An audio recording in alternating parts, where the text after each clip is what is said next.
you may have the odo which says 220. So perhaps theoretically the motorcycle can do 220, but the question is, can you do that? The motorcycle is designed to get out of sticky situations, stop at a dime, but as a person controlling the motorcycle, are you able to do that? Do you have the skills to match that? I think that's important to understand. Quite tempted to go into that, but that's the confidence that I have. I'm even thinking, I'm considering it. It's impossible in a situation like this. You have one lane on either side and you have 3 vehicles occupying those 2 lanes. What do you do? And I think 90% of the riding that I do, the Fat Boy is ideal for. But of course there is a 10% when you go past.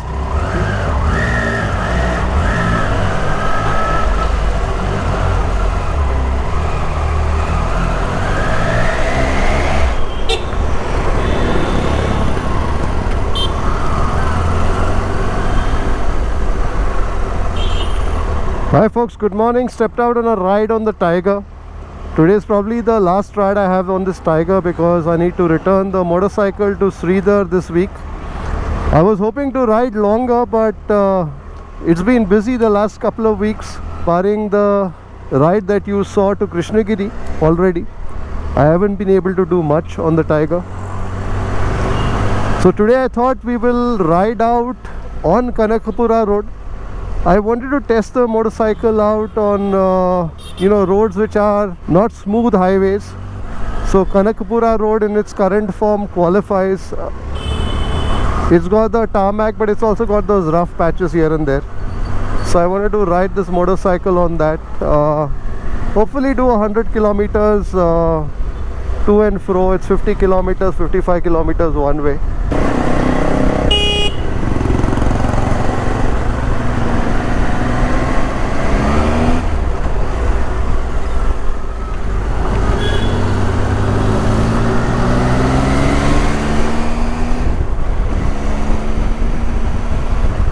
I love the confidence with which you can quite literally coast over the speed breakers. That's the best part of this motorcycle. No obstacle seems to be too unsurmountable. So I'm going to get into BTM and then cross Bannerghatta road and find our way to Kanakapura road.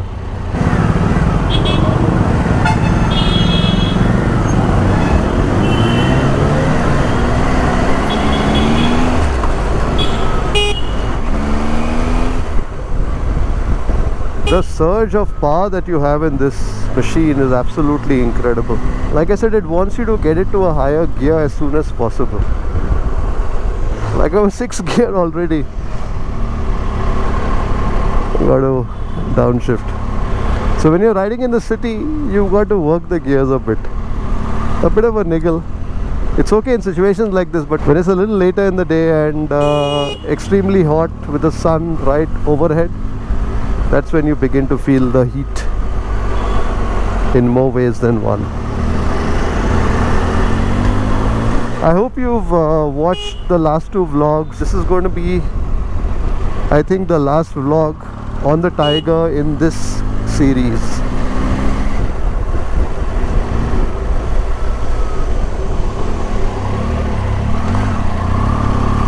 When you see a speed breaker approaching on the Tiger, you're like, okay, fine, that's a minor bump on the road that you got to get past. That's the confidence it gives you.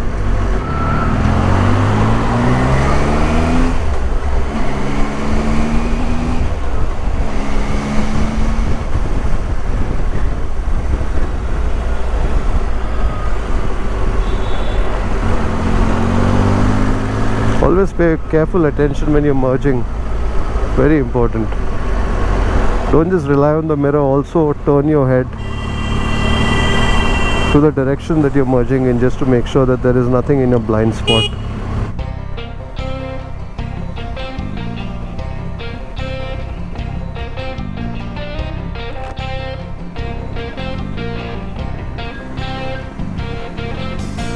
This is a motorcycle that also eggs you to up your speed. So you got to be mindful of that, because it's so smooth and so quick getting there that you don't realize it, and there's absolutely no feedback that you get in terms of vibration on the handlebars, foot pegs, etc. The only feedback that I'm getting is the wind. Suddenly you're like, oh, you got to slow down.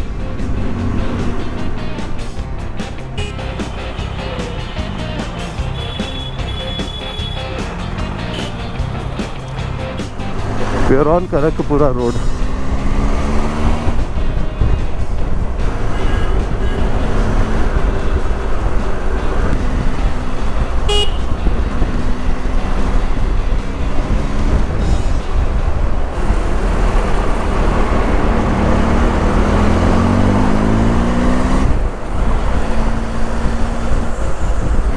Be careful always when you are trying to overtake something which has come to a standstill, and you may have a clear access in front of you, but there could be something coming behind, coming on from the side, and especially if it's a large vehicle that has stopped on your left and obstructing your field of view. I think most unfortunate accidents happen in those kind of situations where one is not paying attention, or let's say one has overlooked something, and that's sad, right? Because you know that just 3 seconds more of trying to look at what's coming would have made all the difference. I think we finally seem to be out of that traffic logjam on Kanakapura road. The good thing about being a motorcyclist in Bengaluru is no matter what time of the day, of course the later you get into the day, the more traffic becomes, but no matter what time, you suffer a bit for about half an hour, 45 minutes or an hour, but then you will find these open roads going in various directions, and usually it's never more than 30-40 minutes to get to a place like this.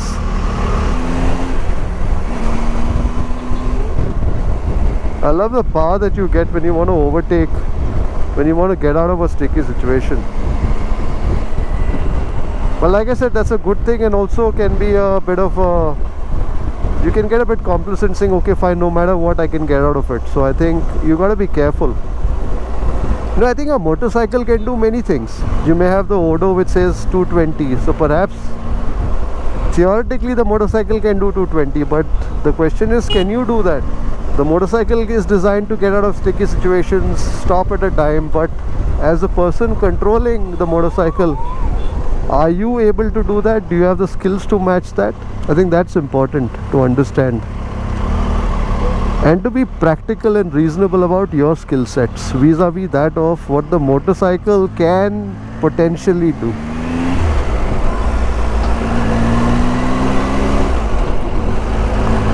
It's a lovely catchment area, quite verdant.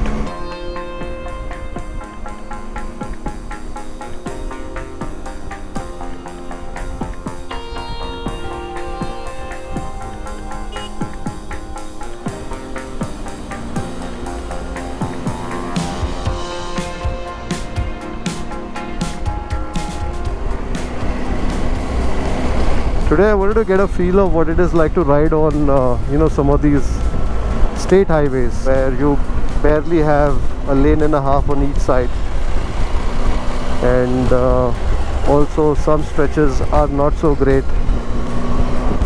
Always never be too close to a large vehicle, because you don't know what's happening in front, and if they brake suddenly, and if your brakes aren't the best, or if your reflexes aren't quick enough, well, I don't need to say what might happen, God forbid. Also, I feel that when you are at some distance from the traffic in front of you, right, you're able to see more. and therefore plan your move better.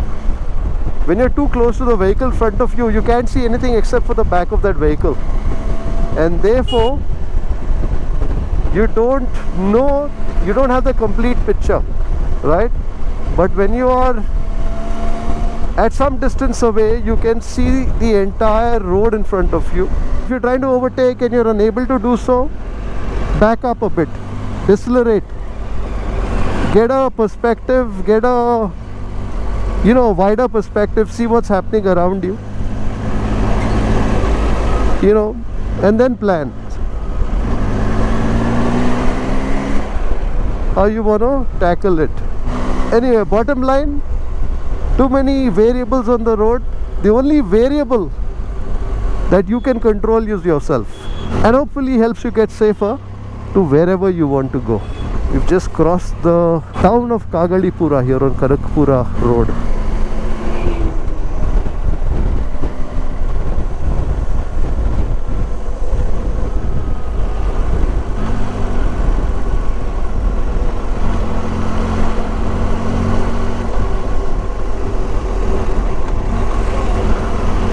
I'm sure I'll get a lot of comments in this video saying you should overtake from the right only. But in a situation like this, you have to modify the rule book. You have to adapt, because usually there's no space on the right.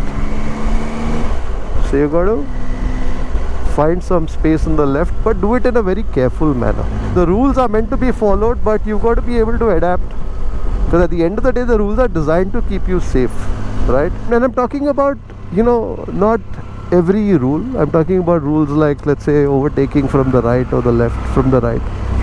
It's impossible in a situation like this.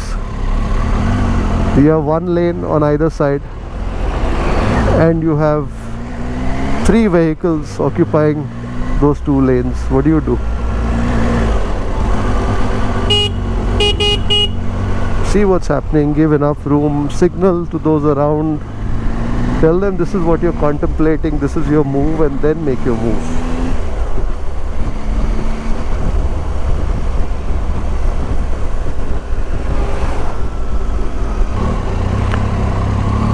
I'm getting a pakka feel of what it's like to ride on a state highway with the narrow roads, the umpteen number of speed breakers,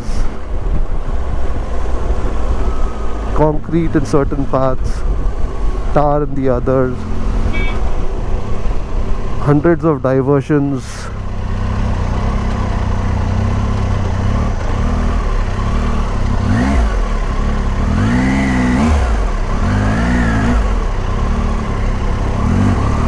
Very engaging sort of a road, that's what I call this. It requires you to engage with it completely. You need to see what's happening and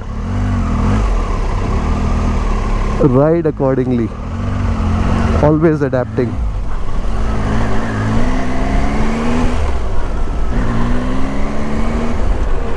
This is only my 3rd day on the Tiger. The first day was when I bought the motorcycle in through all that traffic and the heat, so it doesn't really qualify as a ride, but it coached me enough on clutch control, understanding the affinity of this motorcycle to prompt you to shift it into higher gear.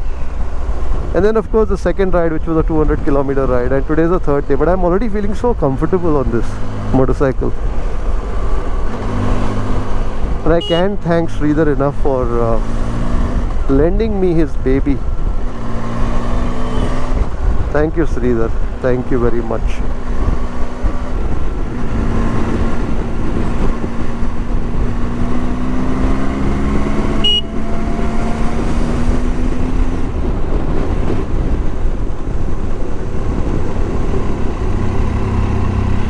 Quite tempted to go into that, but that's the confidence that I have. I'm even thinking, I'm considering it, but then I don't know, there'll be stones on the way, etc. But that's the confidence that the Tiger gives you. I would never even dream of doing that on the Fat Boy. Different motorcycles, different things that you can do.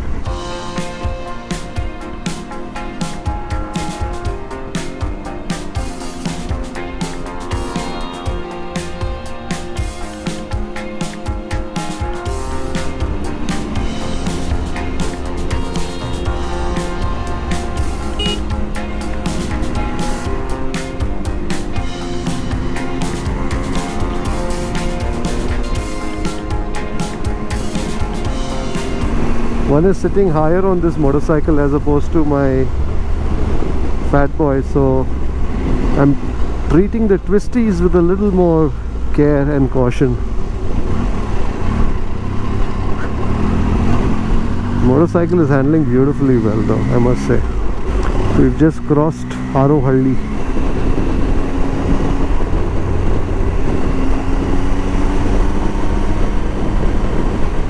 You get a bit of the vibration on the foot peg when you are hovering in that 4000 odd RPM range, under 4000 RPM range. But as you open the engine up and you take the engine northward of 5000 RPM, then the vibrations stop.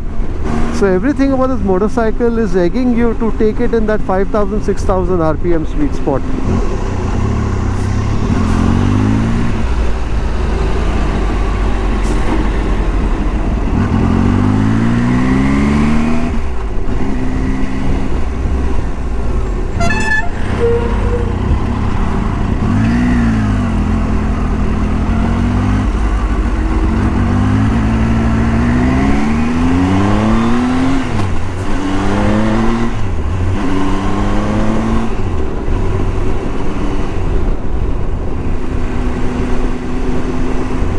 Kanakapura is 10 kilometers, so which means we've done about 44 kilometers so far. I left home around 8:45 and it's 10 o'clock now, 10:05.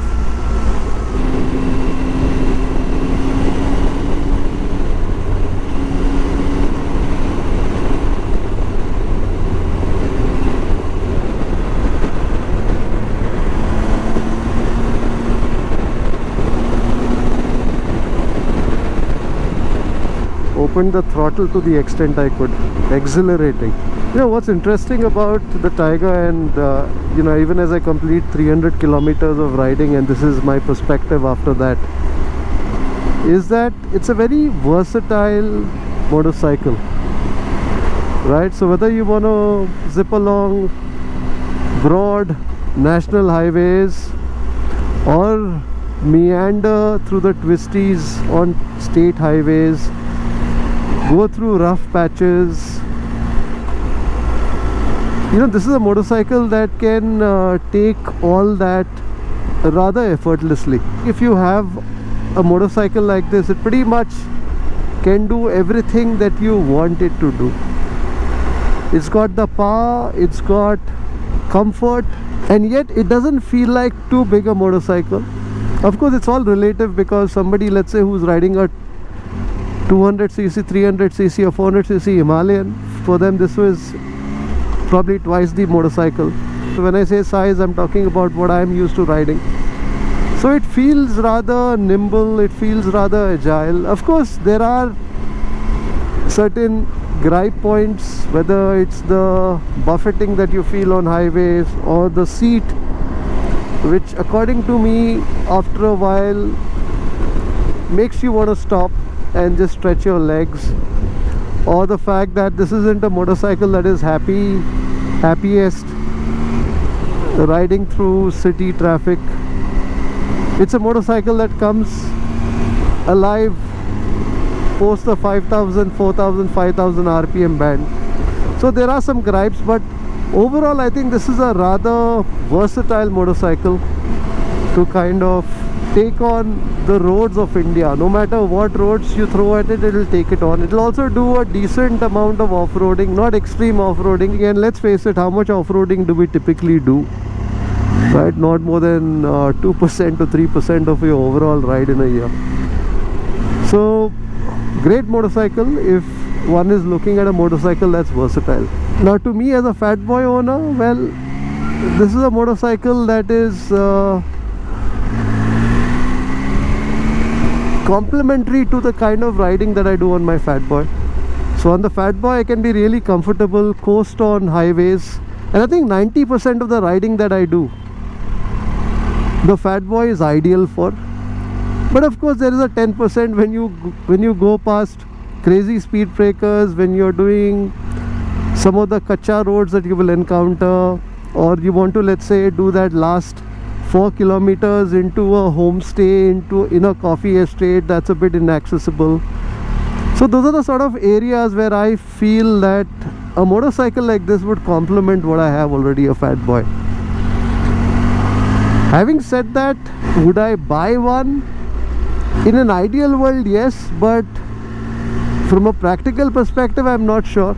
So not because of any fault of the motorcycle, just because sometimes I find that I'm not able to do justice to the Fat Boy and ride those 90% or 95% of the roads that I can ride it on.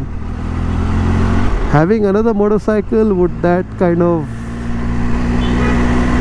make it even more difficult to maintain two motorcycles? At the end of the day, when it comes to purchasing motorcycles, yeah, there is the rationale and all of that, but I think there's also a large part of the decision is driven by emotion, is driven by what you feel you want to do, etc. And who knows. And speaking of which, we are in Kanakapura already. 10:15. We took about 1.5 hours to get here, exactly what Google Baba said, thanks to all the traffic. And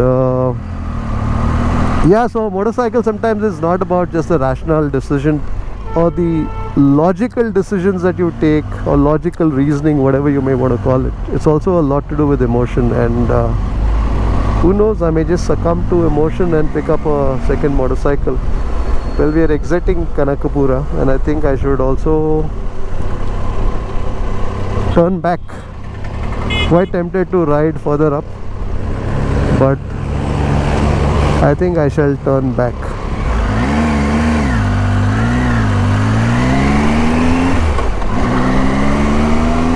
Because I got to think also about the traffic that I will get when I get closer to Bengaluru. Solva ganji irli.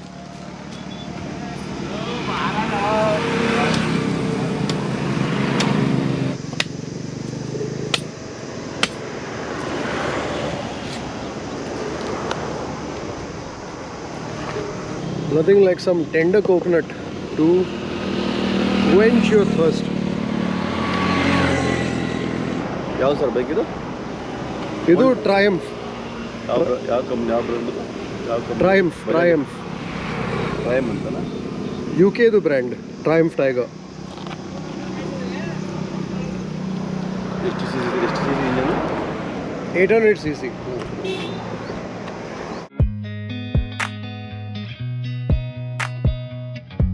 One tender coconut and all the heat just disappears.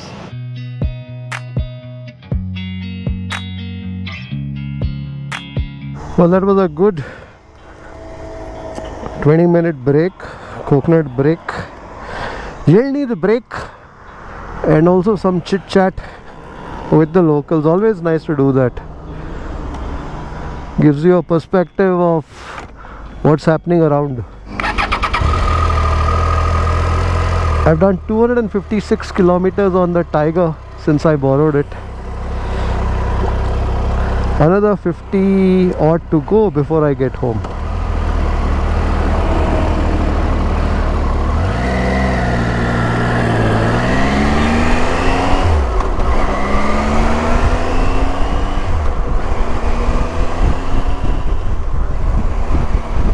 I think heading back home on the highway, I think I should be fine, because most of the traffic is going in the direction of Mysore Road.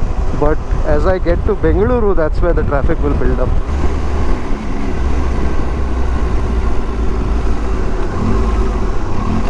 Speed breaker, I look upon you with great disdain.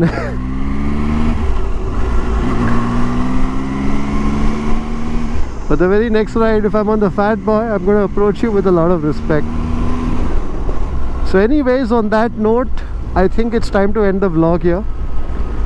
I'm now approaching Harohalli, so I'm going to close the vlog here. If you enjoyed this vlog, give it a big thumbs up.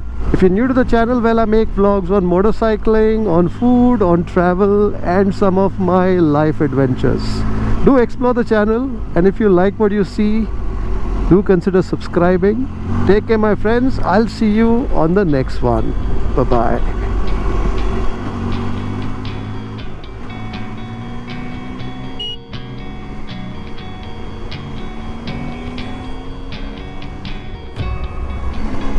So I realized the one thing I haven't checked out on this machine is the cruise control. I'm going to try and see if I can do the cruise control now. Maybe set it at 57. Oh, that's it. I've got the cruise control activated. Let's keep it at 60.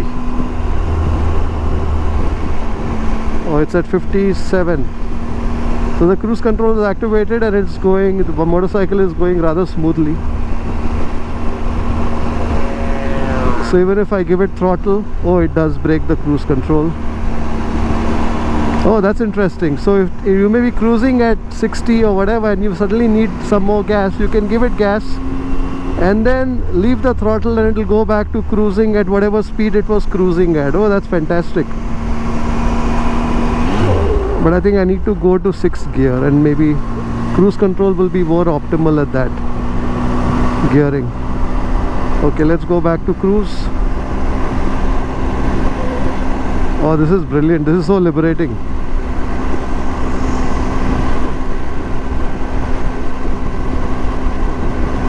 So if you want more gas, if you want to overtake, let's say in this situation, you can, and then it'll go back to the cruise. Unless you brake or apply the clutch, then it cancels out the cruise control.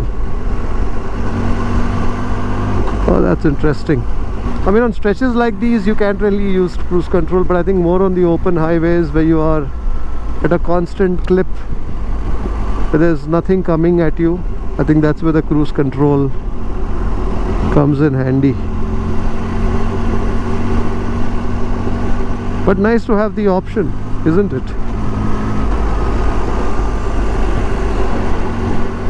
Although I'm slightly old-fashioned, I like to have control over things.